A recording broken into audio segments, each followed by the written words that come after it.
The more complex the organism, the entity, the more efficient and the greater its possibility field. As billions of cells and trillions of atoms come together to form the human body, the possibility field expands exponentially relative to those atoms being organized in a random pattern, in a simpler pattern existing as oxygen or carbon dioxide. In the same way as human beings go from isolated individual patterns, the possibility field expands exponentially as humans form a synergistic whole, an identity, a pattern of thinking, feeling, speaking, doing, and being that is, as a group, as a larger organism, as a species. And this is a transcendent moment where the I, the ego, expands its boundary, its sense of self, from something very small to something much bigger. Now, in the current sociopathic state of brain development, where the majority of human beings, the majority of the time, are referencing their bodies, their ego, in a state of fear, organizing around survival and security, protection of image, protection of perception, protection of money, protection of things, right? As we navigate that territory as dissociated egos, as sociopathic eyes,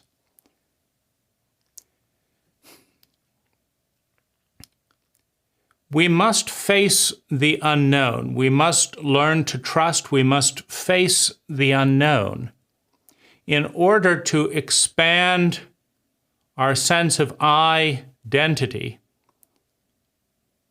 to the larger organism, to release this thousandfold synergy. We must expand from the I to the I that identifies with the we, because the efficiencies are so high in that movement. It's just a tremendous blessing, and we can see that in the sociopathic release of enlightened self-interest in capitalism, where no one person could ever create a microchip. Not in a million years. One person could never create a microchip ever. They would die before they mastered the various specialized skills and raised the money necessary to produce a single microchip. But with capitalism, the worship of capital, through the framework of enlightened self-interest, which means that I don't want to be sued, and so I'm not going to treat you bad. I want you to keep doing business with me, so I'm going to pay you.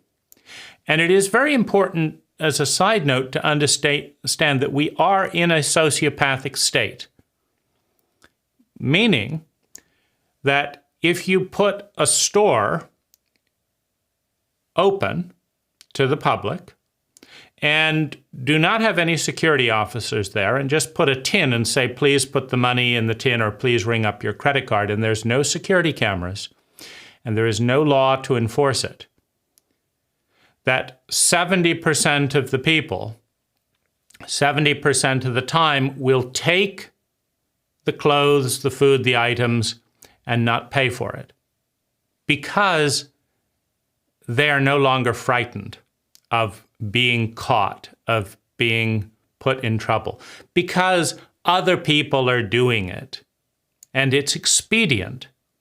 Now, this is called sociopathic behavior, where the only reason you do the right thing, the balanced thing, is out of fear. I'm afraid of what my neighbors will think. That's sociopathic. Why are you afraid of your neighbors? Because they are sociopathic, right? So 70% of the time, 70% of people, when nobody is looking, will do the expedient, unfair thing.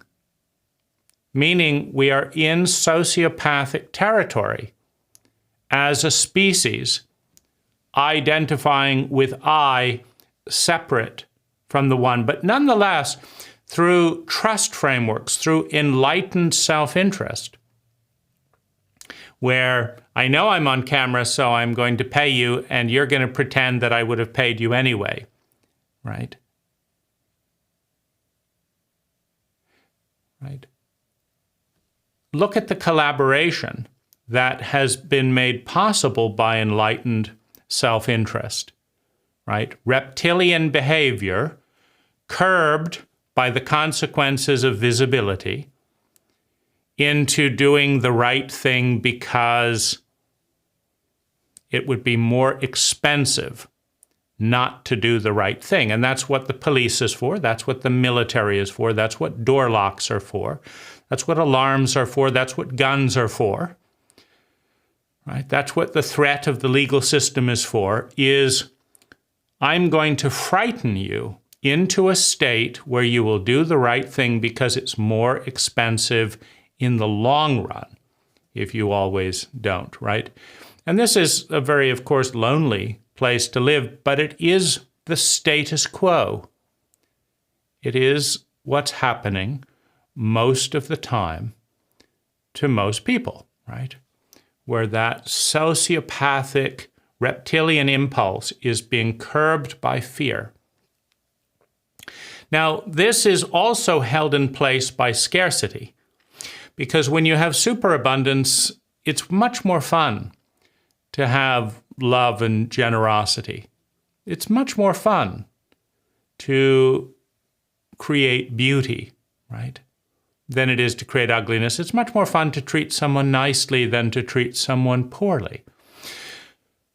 But that's in an abundant framework. In a scarcity framework, if I share this with you, if I pay my rent, I don't have any money to buy clothes. Can I get away? Will you let me not pay my rent so I can buy some clothes? Because I can't have both because it's scarce. When you have a low competence culture, you have scarcity. And when you have scarcity, you have fear. Fear of loss, fear of not having enough, not surviving, not being secure. When you have fear, you have reptilian behavior. You have sociopathic behavior. And that's what we have, right? We're surrounded by images of people who do not have, people who are being raped, people who are being tormented, people who are being invaded, people that do not have a security of survival. And in that state of scarcity, resting on the foundation of incompetence, right? First comes incompetence, then comes scarcity, then comes fear of pain, and then comes reptilian fight, flight, freeze, manipulative behavior. And then comes the police to make sure that you stay in line, right? So this is the state that we're in. And as we move from that fear-based, ego-based identity to the transcendent identity of the species, we face the unknown. We face the void. It's too much, right? I can't see clearly, right? Because our identity is so small. When I give something to you, I don't see how it's benefiting me in any way. And I'm afraid there won't be enough. I'm afraid I'll be all alone and not have anything, and nobody will care because they're all reptiles, right? And so to make that bridge into the unknown. We need a technology. We need visibility in the form of data, real-time living data, app technology. We need to see the synergies emerging, and to identify with being a part of that, we need to see it. We need to see it with our eyes. We need to see that this person is 20% happier because of what I did. And we need to see that my reputation, that people are praising me for making that person 20% happier, right? We need to witness the creation of superabundance with visibility to penetrate the fear, the unknown, the doubt, the paranoia with data. We need a technology that we've never had before, right? Seeing how these behaviors, how these protocols benefit everyone, and how as everyone begins to do them, the well-being of the group lifts exponentially. We need a transcendent goal, right? The goal of making as much money as possible for me is not a transcendent goal. It is a fear-based goal, and the more we have, the more that can be taken away from us, right? I've got this, but they're looking at me, and maybe they're going to, I've got to put more locks, I've got to do this. It's not a transcendent goal. It's an isolating goal. But what is the replacement? What is the replacement? Right? Measuring the well-being in the neighborhood, measuring the well-being in the cult and the culture, and playing a role, engaging in group exercising, and then remeasuring. Well-being for the culture, when that is the goal, when that is visible, and when something I did contributed a measurable unit, right? My neighborhood just spiked 5% in well-being because of something I did. And with my neighborhood spiking, and this neighborhood spiking, and this neighborhood spiking, right? Our county went up 10% because we did this, right? A transcendent goal to realize and maximize the sustainable well-being of all of its members, to start seeing the pieces as they fit together.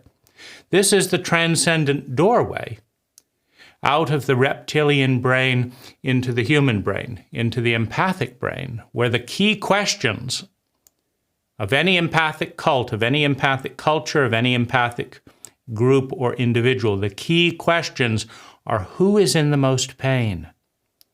How can we help?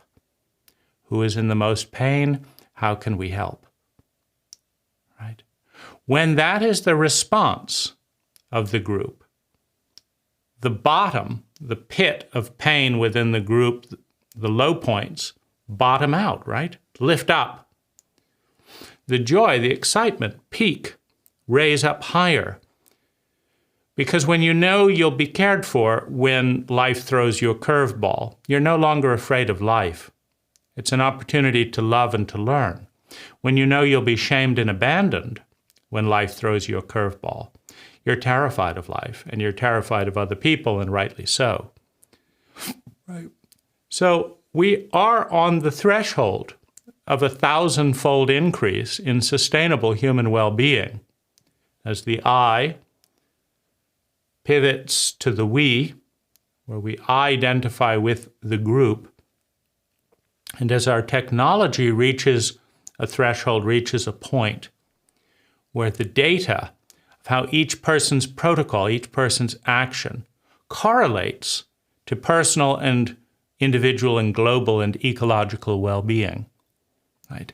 This is a tremendous pivot point, and it's perhaps the most profound pivot for the human species, which is the most influential species that we are aware of on the planet today, right?